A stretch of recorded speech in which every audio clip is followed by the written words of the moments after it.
Hello అండి, నమస్తే. అందరూ ఎలా ఉన్నారు? బాగున్నారా? మా ఇంట్లో కార్తీక మాసం 4వ సోమవారం నాడు మేము ఇలా భజన పెట్టుకున్నామండి. 108 దీపాలతోటి శివలింగం పూజ కూడా చేసుకున్నాము.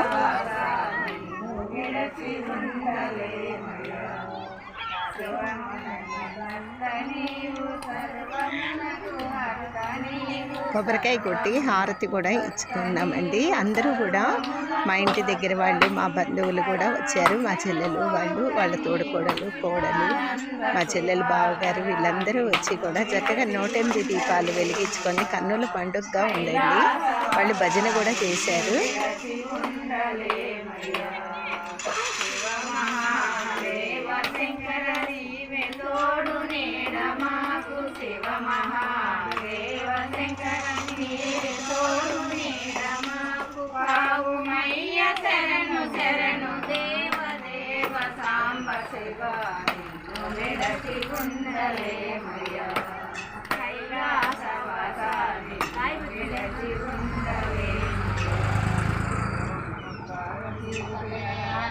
నాలుగు సోమవారాలు మాకు 3 సోమవారాలు అస్సలు కుదరలేదండి.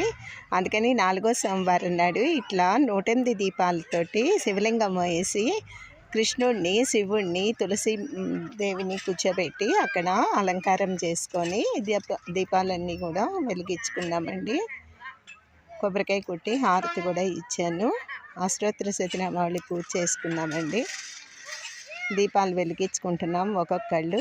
దానికి కావాల్సిన అగరపుల్ల తీసుకొచ్చి అది నూనెలో ముంచి తడిపామండి. అట్లాగే శంకు, చక్రం, నామం కూడా పెట్టుకొని అక్కడ కూడా దీపాలు పెట్టుకున్నాము. ముందు ఆవుపాసన పోసి ఆచమనం చేసి విఘ్నేశ్వరుడికి, శివుడికి అష్టోత్తర శతనామావళి పూజ చేసుకున్నానండి. దీపాలు అందరం కూడా చక్కగా వెలిగించుకున్నాము, ఒకరి తర్వాత ఒకరు. అసలు కన్నుల పండుగగా ఉందండి. ఆ కాంతుల్లో ఆ పరమశివుడు కైలాసంలో ఎట్లా ఉంటాడో మా కనుల ముందు అలా కనపడ్డదండి. ఆ దీపాల కాంతులలో మొత్తం అందరూ కూడా చక్కగా మా ఫ్రెండ్స్, మా చుట్టుపక్కల ఉన్న వాళ్ళు అందరినీ పిలిచాను. అందరూ పిలిచి చక్కగా వెలిగించుకున్నారు. చాలా హ్యాపీ అనిపించిందండి. మేము పౌర్ణమి నాడు కూడా దీపాలు పెట్టుకోలేదు.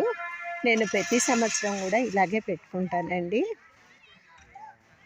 దీపాలు పెట్టుకొని తర్వాత అన్నీ వెలిగినాక నివేదన కూడా పూజ అంతా అయిపోయినాక నివేదనం పెట్టుకున్నాము. అందరూ వెళ్ళిపోయిన తర్వాత అందరూ భజన కార్యక్రమం అయిపోయిన తర్వాత ప్రదక్షిణాలు చేసామండి. అందరం కూడా చాలా హ్యాపీ అనిపించింది మా అందరికీ. ఇలా ప్రతి సంవత్సరం కూడా నేను చేసుకుంటానండి. ద్వాదశి దీపాలు కూడా నేను పెట్టుకునేదాన్ని. అయితే ఈసారి నాకు ద్వాదశి దీపాలు కుదరలేదండి పెట్టుకోవటం.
జరిగిందండి మా ఇంట్లో. చాలా హ్యాపీ అనిపించింది. తర్వాత ఉసిరి దీపాలు కూడా నేను అందరం కలిసి వెలిగించుకున్నామండి. ఉసిరి దీపాలు వెలిగించుకొని అమ్మవారికి హారతి పాట కూడా పాడాము.